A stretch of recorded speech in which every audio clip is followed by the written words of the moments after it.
I'm going to start by introducing to you, I'm super excited about this. Are you ready? This is the poet laureate of the state of Iowa, Debra Marquart. And I'm going to let you take it from there, Deb, in any way that you want to go.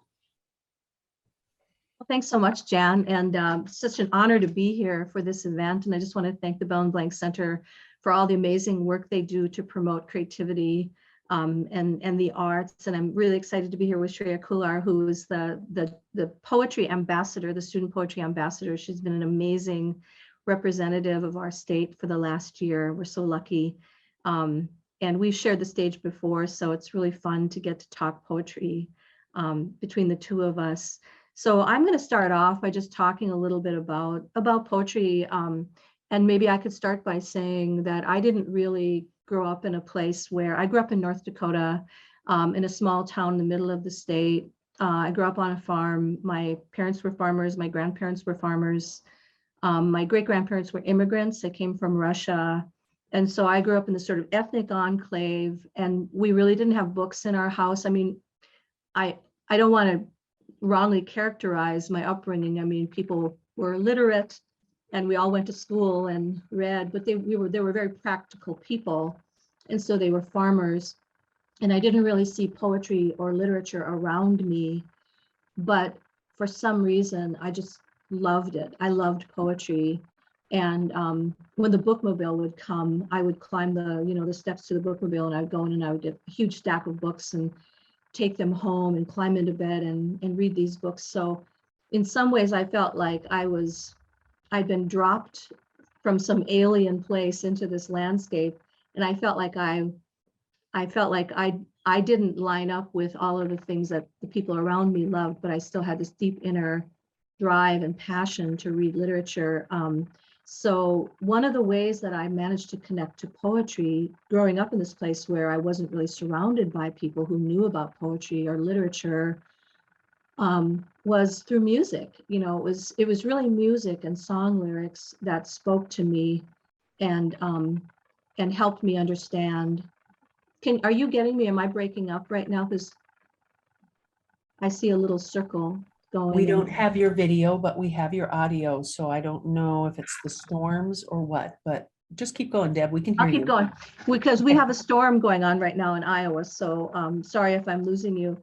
So anyway, it was music, and it was sort of all the songs that were on the radio, but the songs that were albums, and the music of Bob Dylan and the music of Joni Mitchell. So this was the times in the 70s, and I spent a lot of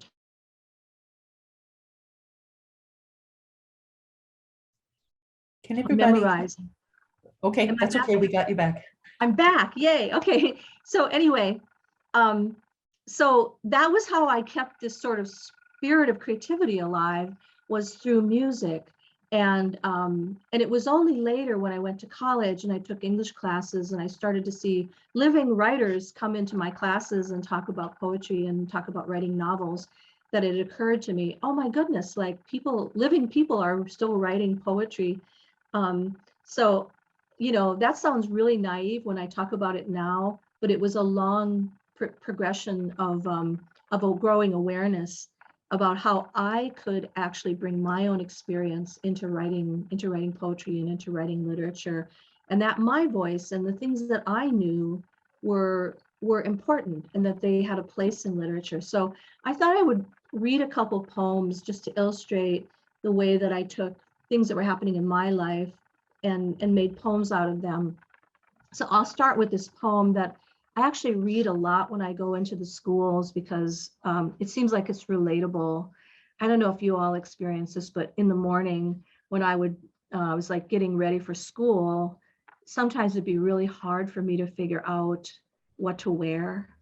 I mean, I'm still this way, but I'm not as bad anymore. But this is a portrait of the morning when I would be trying to get ready for school and kind of the chaos that would ensue. So it's called Getting Ready. I'm the thousand change girl, getting ready for school, standing in my bedroom, ripping pants and shirts from my body, trying dresses and skirts.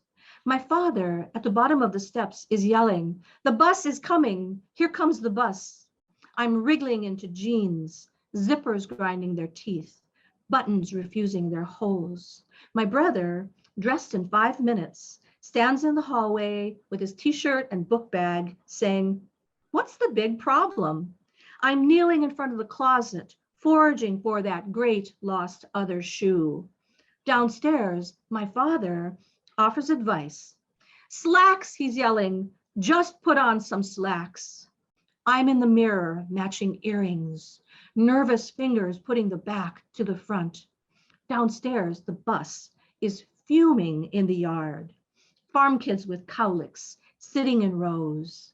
Everything's in a pile on the floor. After school, mother will scream, "Get upstairs and hang up that mess." But I don't care. I'm the 1,000 change girl, trotting downstairs now, looking good, looking ready for school. My father pulling back from the steps with disgust, giving me the once-over, saying, "Is that what you're wearing?" So one of the things when you write a poem is you try to find things that people are familiar with. And I don't know if anyone else has ever heard this, "Is that what you're wearing?" Line, but delivered here at the end of the poem, I think it's designed to sort of like explain perhaps why I was like so frantic about trying to figure out what to wear, because it apparently was an ongoing issue in our household. And there's really nothing more terrifying than, being on the second floor of a farmhouse and watching the bus coming from 2 miles away and knowing that you're not ready, like you don't have clothes on, and knowing that they're going to be in your yard pretty soon. So, I'm trying to take experiences that I had growing up that I hadn't seen in literature. I mean, not that this is an important literary portrait, but one of the things that we do, I think, in poetry is we try to record experience that's unique to our own personal experience, and we try to create an intimate portrait of what it feels like to be inside of that experience.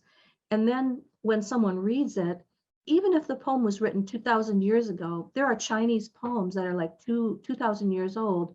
When I read them, I can go into that poem and I can feel what it feels like to watch that butterfly, if there's a butterfly in the poem that lands on a fence post, or if there's a bell that rings, I'm in that moment.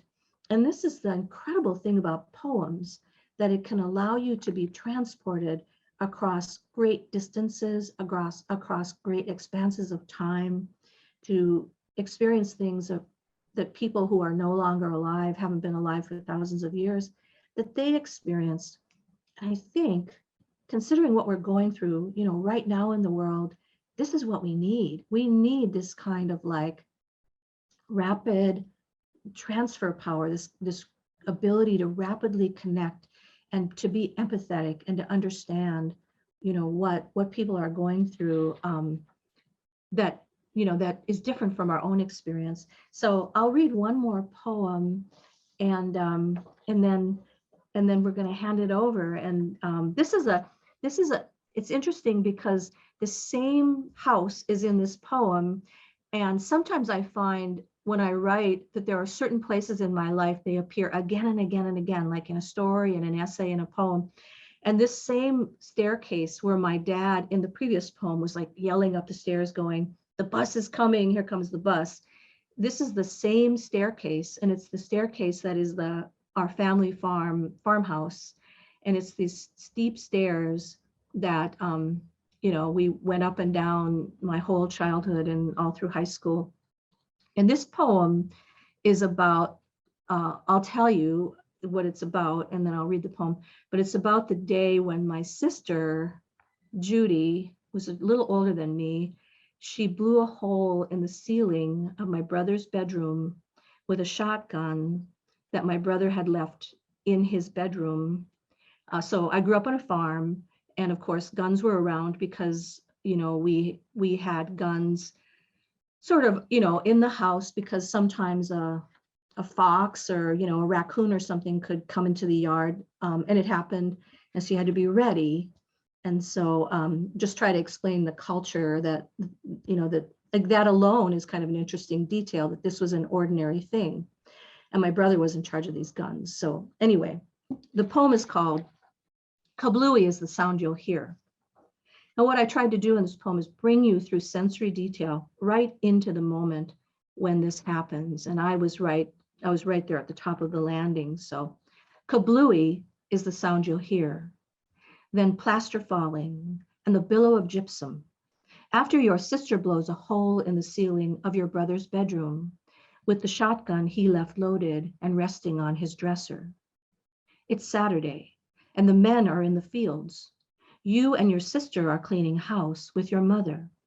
Maybe your sister hates cleaning that much, or maybe she's just that thorough. But somehow she has lifted the gun to dust it or dust under it. You are busy mopping the stairs. And from the top landing where you stand, you turn toward the sound to see your sister cradling the smoking shotgun in her surprised arms, like a beauty queen clutching a bouquet of long-stemmed roses after being pronounced the official winner. Then the smell of burnt gunpowder reaches you, dirty orange and sulfurous, like spent fireworks. And through the veil of smoke, you see a hole smoldering above her head, a halo of perforations in the ceiling, the drywall blown clean through the insulation to the naked joists, that dark constellation where the buckshot spread. The look on your sister's face is pure shock. You'd like to stop and photograph it for blackmail or future family stories. But now you must focus on the face of your mother, where she's frozen there at the base of the stairs. She's rushed there from vacuuming or waxing, her frantic eyes searching your face for some clue about the extent of the catastrophe. But it's like that heavy quicksand dream where you can't move or speak. So your mother scrambles up the steps on all fours, rushes past you to the room where your sister has just now found her voice, already screaming her story. It just went off. It just went off. As if a shotgun left to rest on safety would rise and fire itself. All this will be hashed and rehashed around the supper table. But what stays with you all these years later, what you cannot forget, is that moment when your mother waited at the bottom of the steps for a word from you, one word, and all you could offer her was silence. Okay, well, that's quite a complicated story, isn't it? One of the reasons I wanted to read it to you is I often point to that poem as I really worked hard on getting sensory detail. So sight, smell, taste, touch, sound, getting the whole thing in there. And that's one of the things we do with poetry. And that's one of those transportive mechanisms that allows people to come into the poem.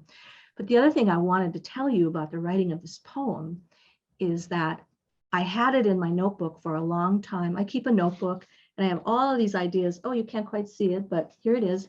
Keep all these things in my notebook. And it was in my notebook just as it said shotgun. And I knew I wanted to write about that thing that happened. But it was only when I had the kind of just the feeling about what my mother must have gone through, that very end of the poem where I just describe the torment she must have been going through when she was at the base of the stairs. And she was just asking me, what happened? Are you okay? And I couldn't speak. And when I finally kind of felt what that torment must have been like for her, that was when it became a poem. And that was when I was able to write the poem.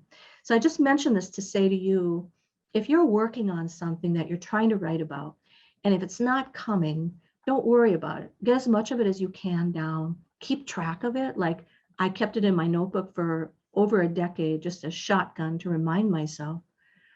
The piece that you need will float to you, will float to the poem eventually, and it'll allow you to complete the poem. So it took a long time. Creativity requires, diligence and hard work, but it also requires patience. And so that's one of the things I think to cultivate if you want to write poetry. So I'm just so happy to be with you, and I'm just really looking forward to hearing what Shreya would like to say about poetry. Well, thank you, Deborah. I'm going to just jump in quick because our moderator, Nina Morrison, is able to be with us after some technological problems. But before, I want to get my chance to say something great about Shreya because she has so amazing and wonderful So for all of you students out there, Shreya is a multiple award winner in the Scholastic Art and Writing Awards, an American Voices winner, just the goddess of poetry in Scholastic. And we're very happy that she is in her first year in the inaugural program called the Iowa Student Poet Ambassador. She's the very first one. And Nina, I may have stolen everything you were just going to say, but it just makes me so happy to say it. But I'm going to move on from Shreya and introduce you to Nina Morrison, another amazing writer that we have with us today. Nina's from a different background. She's a playwright. She has her degree from the Playwrights Workshop at the University of Iowa. She's a screenwriter, but to me, the most important role she plays is that of teacher. She teaches in our summer writing residency. Students adore her. We're so happy to have her back again this year to teach with us. So Nina, I'm going to turn it over to you if you have any comments before Shreya goes into some discussion and maybe read some poems for us. No, just really quick. I'm so thrilled to be here with all of you and to be celebrating the work of young writers. It's so fabulous, the passion that I've gotten to experience every summer working at this program, and I'm especially congratulatory of Shreya. I'm really, what a wonderful honor, and Jan has told me so much about you, and I'm really excited to hear your work. And thank you, Deborah. I came in in the middle of your reading, but it's so beautiful. So I'm just thrilled to be here. Okay, Shreya, it's all yours. Thank you so much. Can you guys hear me? Okay. Okay. So thank you so much for your introductions. I'm getting nervous now to start my reading and talk about poetry, but yeah, I feel like I find it sometimes hard to describe what I want my poetry to be like, or like the themes that I discuss, because I feel like my poetry is constantly shifting, and maybe that's because I'm still like a teenager, still like I would still consider myself an emerging poet, and I think that in writing I always feel like I am emerging into something new. I want all my poems to feel like distinct from themselves. I don't really find myself coming back to the same ideas, but and that's what I find really exciting about writing, is that I can talk about so many different things and feel like my words are important. And I also agree with what Deborah said about writing down your thoughts into little,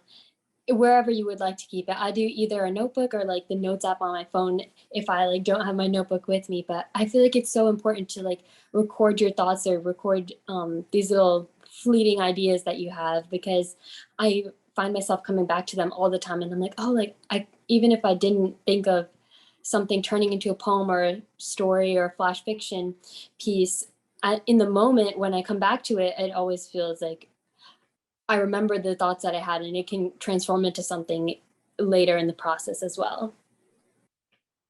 So I will read a poem of mine called My Mother's Ghost. So I'll just get started. My Mother's Ghost. My mother told me stories of looking at the moon back when her country was her own, and she knew nothing of snow or tilled rooftops and rain clouds bursting with blankets of white. She saw it as a good omen, the earth washing itself, scrubbing its sin. It was new movement, a migration, a puberty. She wanted to use this bloom as evolution, my new blood, to engineer an emergence.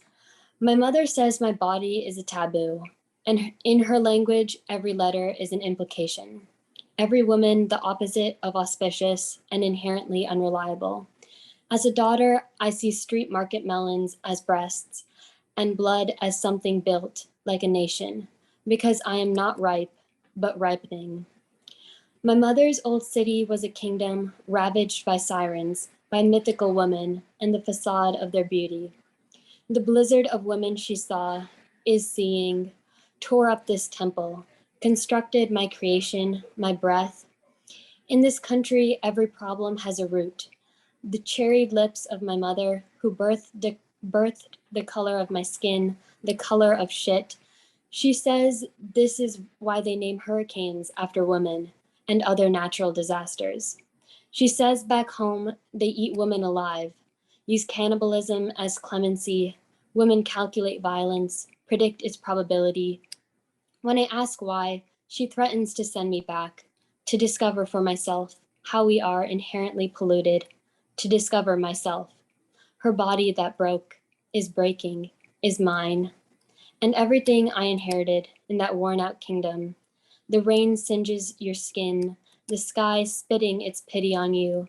But here they have snow, water that melts before it can rot, rain that has ripened, sweetens my stomach, the milk of my mother's revelation. My mother's new country has no moon, so I never learned what to look towards.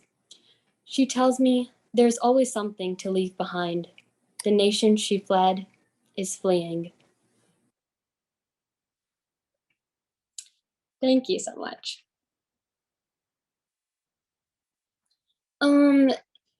So yeah, in this poem, I think I touch on a few subjects. I wrote this maybe a month ago, and I wanted to write something about womanhood and about like my mother and how, since me and her, I immigrated to the United States when I was 2. I don't remember living in India, but I feel like it's been a part of me, especially through my mother, who's taught me so much about my culture and my heritage. And I wanted to talk about how those two things, like womanhood and my heritage, kind of intertwine, and how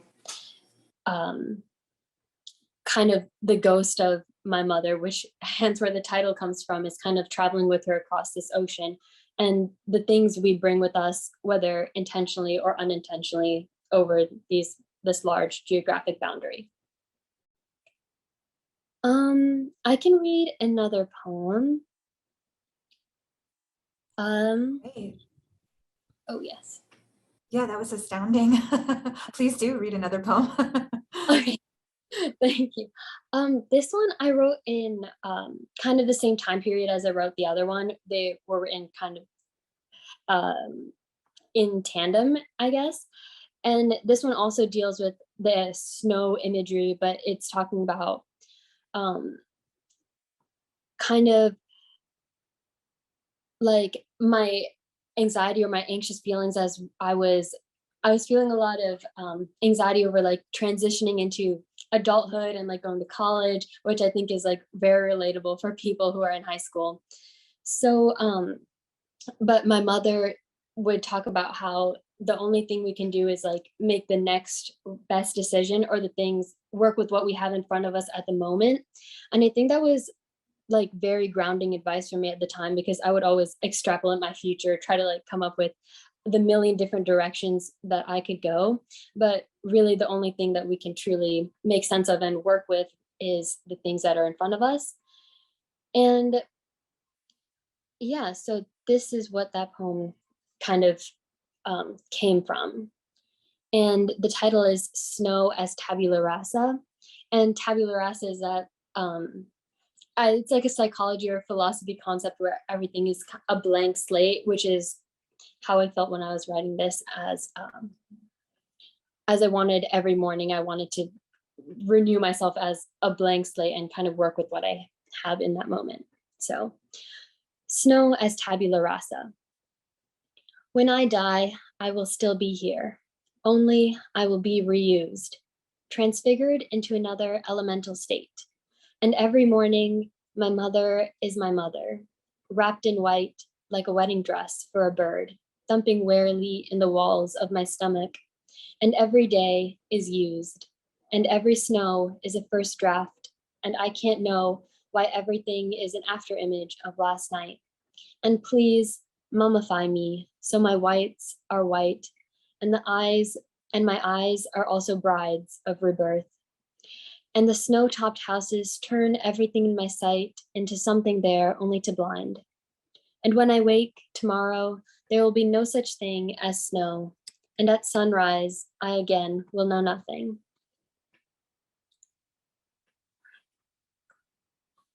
Yes, and that was my second poem, and Beautiful. I think that's all I have for now, unless I could read more, but that's what I had planned. That's all right. Thank you so much. What gorgeous work. And I love that we heard two pieces from two authors about like legacy and memory, and the textures of home and mothers, like that, all of this wisdom and all of this history being passed down is really wonderful. Let's start with some questions. Let's see what we have here. And please, both of you, please look at the comments. They are exploding for these poems. So I'll ask this question of both of you. We can start with Deborah. Nadia Shiri asks, how do you not root your self-worth in your writing, especially with rejection? That's a tough one. Yeah, that's really hard. I was really lucky that some of the first things I wrote for a workshop, my teacher said something I'd never, like, you don't hear it very often, but my teacher said, it's finished, send it out. And I was like, what? Where do I send it? And so then he gave me a flyer for a literary competition, and I sent it in, and then I actually won. It was an essay award, and it was $750, which was a lot of money. That was several decades ago. And I thought, this is fun. I'm going to keep doing this. Well, of course, that pattern did not follow, in any dependable way. But I think, what happens as one writes for a while is that, those things that we think of early on as rewards, like, oh, I'm going to have notoriety and fame and money and, all that stuff, as famous as poets ever get, right? But in the end, as you begin to work and write, there's just so much reward in the doing, in the act of writing, and in the act of, as we were talking about the method of collecting your impressions of what you might write about. And that enriches your sort of daily life so much. I mean, it has to do with cultivating mindfulness, I think. And then that becomes its own reward. And so then, when I write a poem, I feel like I've made gold or something that day. I've just created something that didn't exist before.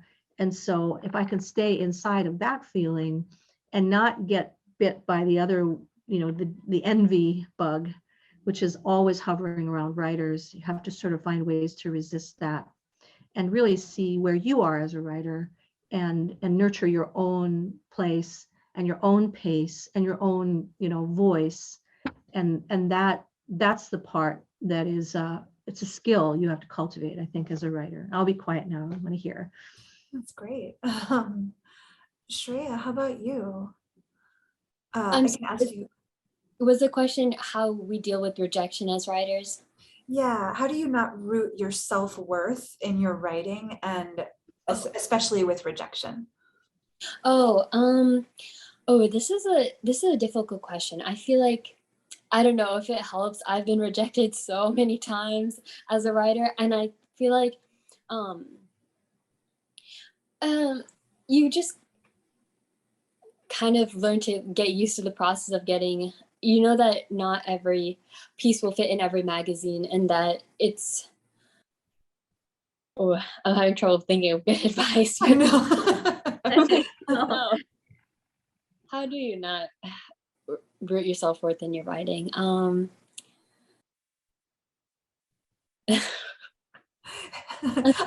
It's totally valid to say, maybe I do, Yeah. maybe sometimes I do. Well, and you come and go, right? You come and go out of that, and what you were saying, Shreya, I think is really true, that, you have to build the expectation of rejection into your process and say it's going to happen, and there's going to be a lot of it. And I've had former students who have done things like they've had a wall where they try to get as many rejection slips as they can to sort of paper their walls with it, make it an exercise. And then sometimes I'll get to the point where when I get rejected, I think, well, won't they be sorry? Like they're going to be sorry someday. But I think it's a spectrum. You go in and out of feeling self-confident, and one goes in and out of feeling less and more confident and you have to sort of ride it, you know. That's kind of what it's been like for me anyway. I don't know. Yeah. I think it's really helpful for anyone, for any writers to hear, especially that that you all have faced tons of rejection. You know, it's just, I love that concept of building it in and making the moment of creation, you know, attempting to make it more important than like, oh no, you know, this is getting me somewhere, or I'm winning something. That's great. Yeah, I see, Nina, I'll just note here that Nancy Nara says, oh no, it's up, Jenny, she says, possible answer, maybe the day wasn't the best for you. Everyone, writing is very subjective. I found being on an editorial board for a literary journal was very illuminating, because I could see how close pieces would get to being accepted. They were so good, and then we didn't accept them. And so I started to build that into my own understanding of rejection. Like, probably my piece got really close, but it just wasn't exactly what they needed that day, you know. That's such a good point. And thank you, Jenny. So how do you both personally overcome writer's block if you experience it? What Shreya has to say about this. She just read some poems she wrote like a month ago, so. It's amazing. I feel like this is sometimes where like the keeping track of your thoughts thing comes in, because I find myself, if I don't really, well, first of all, I don't really like make myself write every day or something. So it, you know, like I don't have that, like I need to write like a certain amount or like produce a certain amount of work where like that I have like writer's block, quote unquote. But I feel like if you're like struggling to come up with ideas, I definitely think that the keeping track of your thoughts as they go through the day, or your observations, or even if it's like an image that you think is like really interesting, I think that can really help with if you're struggling with writer's block, because you can always like things that you notice in the moments may seem like mundane, but when you come back to them, they can definitely transform into something that you didn't expect. Or also something that with, oh, sorry. Oh, no, I love that. Sorry. Go ahead. Yeah. Or like another thing I do is sometimes I'll like think of an idea in my head. I'm like, this isn't a story on its own. And then like a week later, I'll think of another random image or something or some fleeting thought. And then when I write them down and then I look back and I can combine two ideas that I previously hadn't thought of, and then somehow make them weave into a story or a poem.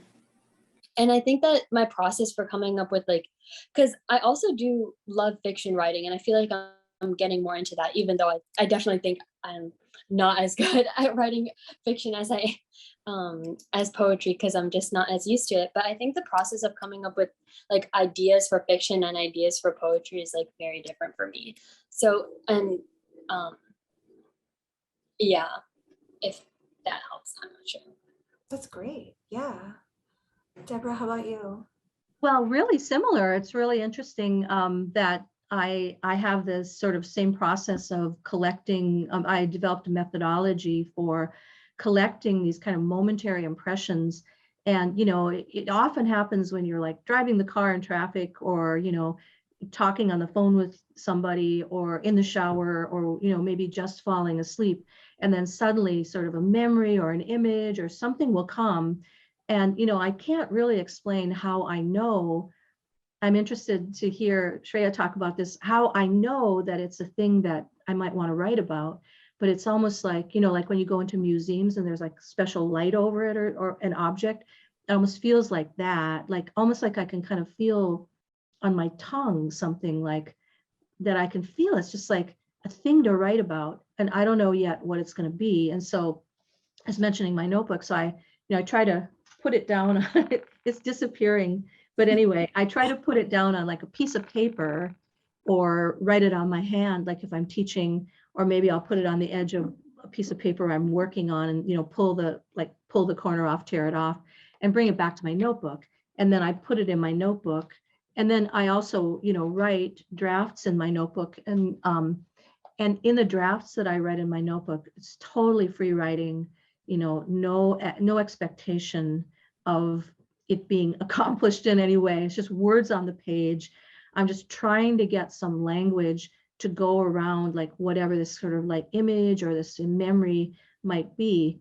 And that's kind of the first effort to bring language to that thing that I want to write about. I don't know if it's going to be a poem or an essay or a story, nothing, you know, it just goes in the notebook, no judging, no expectation. And that's kind of been for me a really mechanism that I can start to, you know, first of all, collect and track these impressions when they come to me as a thing to write about, and then to have a way to write about them with absolute low expectations. And I think that's a key part, going back to this idea of writer's block. Often when we experience writer's block, it's because our expectations have been too high. And so you have to figure out ways to undo this expectation of perfection. And I mean, and it's really easy because sometimes, you know, you can get an idea about a poem and it's just beautiful. You know, you can see the whole thing. You know exactly what it's going to look like. It's going to be, and you can imagine yourself reading it to audiences and how they're going to love it. And the New Yorker is going to publish it, you know, and everything. And then when you start writing it, it's just so ugly, you know, it goes down on the page so ugly. And it's just like, how can it be such a betrayal, you know? And you have to let it go through that ugly duckling process. And that can be very hard, just aesthetically, you know, because we are writers and poets and artists, and we appreciate beautiful aesthetic things. And you have to let it go through that phase. And I was just going to say, lastly, I have a good friend who's a really, really accomplished writer, Rick Bass. He's a Montana writer, probably has like 40 books. And his process is, and it was helpful for me to hear this. He tries to write every day. I'm not able to do that, but he tries to write every day. And his goal every day is to sit down and write and just try not to suck. This is what he says, like, I just try not to suck, you know? And if you've ever read his work, he's an incredible writer. And so this is his very low expectation of his daily practice. Just don't suck, you know, do your best. And so in the end, that's the victory, you know, is getting words on the page, keeping the pen moving, staying in the process, and letting yourself go through that messy, kind of ugly process in order to get the words and the drafts kind of where you want them to be eventually down the road. Yeah, Nancy's mentioning Lanny Lamott's shitty first draft, which is also a really helpful metaphor, I think. Is it okay to swear here? Sorry about that. I have never hosted a group of writers where that didn't happen. Swore in my poem. We're just quoting Annie Lamott, you know, she did it. Yeah, exactly. I think Nina's got a few other questions she's going to bring out. Go ahead, Nina. Yeah, I did want to see though, Shreya, did you have anything to add to that, to Deborah's advisement for writer's block? No, other than that, I also don't write every day. Yeah. Yeah. Good. Yeah, that's a good thing to tell people. Yeah. So they don't feel bad about it. Yeah, I have to write every day. Yeah. Shreya, Alina Ahmed says, how were you able to implement your culture into your work despite not being born or raised in India? Yeah, I feel like this is kind of like tricky for me because sometimes I'm like, I should be writing about like my heritage, but then I'm like, no, I don't have to like be like try to convince myself to have to write about something that I don't really want to, and that's not like as immediate to me because I don't live in India. But I feel like occasionally it does tend to like, of course, like seep into my work because it is like a part of who I am, and I think that how I connect to that is definitely through my mother. I feel like she's I learned Bharatanatyam, which is a type of Indian classical dance, which has been like part of me growing up. and I feel like when I write a poem about my heritage, it's more so about like not the the immediacy of like living in India, because don't really have experience with that, but it's more of kind of like the clash between like my conflicting identities of like living in America, but also having that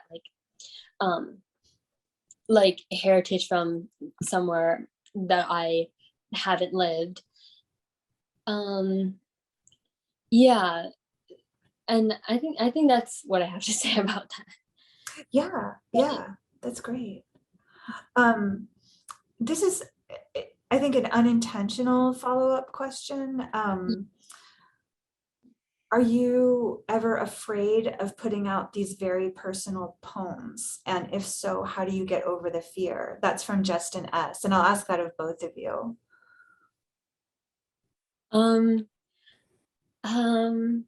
This is kind of a joke, but I'm forced to put my poems out there. Right. Yeah, Jan is like, go to this event and like read your poetry out loud. I'm like, ooh, I already read. Good. Okay. So I have to read one of my new poems, which I'm not as confident about like reading it out loud. But I don't know. Even though I'm not like always confident in my writing, I know that like I don't feel like inhibition toward like sharing it, because I think it would be like helpful for like people. Oh, I'm sorry. I don't know where I'm taking this sentence. Okay, but that's all right. But yes, I definitely think it's like nerve-wracking, but always know that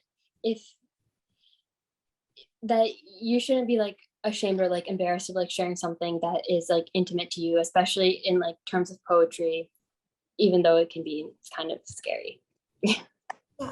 Yeah. Beautiful. Deborah, what about you? Well, it used to be so much easier when everything was published in print. And you get a poem accepted, and then like 6 months later the print journal would appear, and about 15 people would read the print journal, and none of them would be your mother or your father or your other. And you could sort of hide. And now that so much is published online, it's more difficult. And so I kind of eased into it through the print journal time, and I was able to get into print and say my piece and feel like unobstructed. And now I think because people are publishing more things online, it's and there's Google now and everything, so you can be surveilled. But I think I want to go back to what Shreya was saying about that, when you make yourself vulnerable, and usually what we're talking about is you might be revealing something that's kind of precious, or maybe a little bit tender, or maybe a bit uncomfortable. And when you do this on the page, what I've observed is that when I do this on the page, people will meet me there in an empathetic way, because I have provided a kind of a moment of vulnerability that, how many things in life, like television is all sort of programmed and polished and stuff. And how many things in life are really, really like, vulnerable and kind of off balance and, in process and in flux. And so those moments that you can provide in a poem or something, I think people are grateful to be enter into that moment. And the way that writing works is it's like it creates resonances. So like I might write about some vulnerability that occurred, on a park bench in New York City or something, and somebody reads it, and it might not be a park bench in New York City for them, but the resonance of the moment will cause whatever memory they have to sort of start ringing inside of them. And so that's why when we read poems, a lot of times they will cause us to have memories or our own connections or observations. Those are like those resonances that are occurring. It's like when you strike a tuning bell and everything in the room that's tuned to the same frequency will start resonating. And that's the way poems work. And so when you do this, your own work like this, your own vulnerability in a work of writing, it invites other people to feel less lonely in their own vulnerability, and also begin to express their more sort of honest and true, inner sentiments. And we're not often invited to express ourselves in that way. And the poem creates a kind of protective environment too, in order to allow it to happen, a kind of crucible. Beautiful. I mean, what a perfect note to wrap this up on, resonances and providing poems as a container for all of those that resonate with it. Beautiful. Thank you both for sharing your work, and so wonderful to see all of your young writer names, and congratulations for winning, congratulations for applying, congratulations for being writers and putting yourselves out there.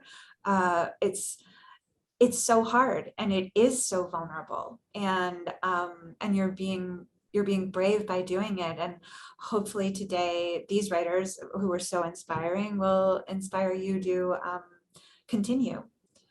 So thank you so much. Well, and I'd like to jump in too and thank Deb and Shreya. Gosh, you guys, you make me want to be a poet, and I have no skill in that, but you're wonderful. I really appreciate so much your time with us. And Nina, I'm going to put you on the spot a little bit, if you don't mind. Sure. I think I mentioned that Nina has been an instructor for us in our summer writing residency for several years now. And usually I make a little pitch at the end for the summer writing residency, but I'm going to let you do it, Nina. The summer writing residency is 3 weeks of incredibly intense. We write all day. We hear each other's work all day, and form really rapidly a beautiful writing community that is safe to try everything, to share your work, to take risks, to be really bold, and succeed and fail, and all of everything in between. And it is a place where I've just seen the most stunning work. I'm continually blown away by the work that everyone brings in. Nina, could you just add one more comment about the community you see that forms as a part of the workshop? Yeah, well, I know that after, typically during the residency, everyone exchanges contact information, but they stay in touch long after the residency, and they form reading groups and writing groups, and they're reading each other's work, and also just staying friends.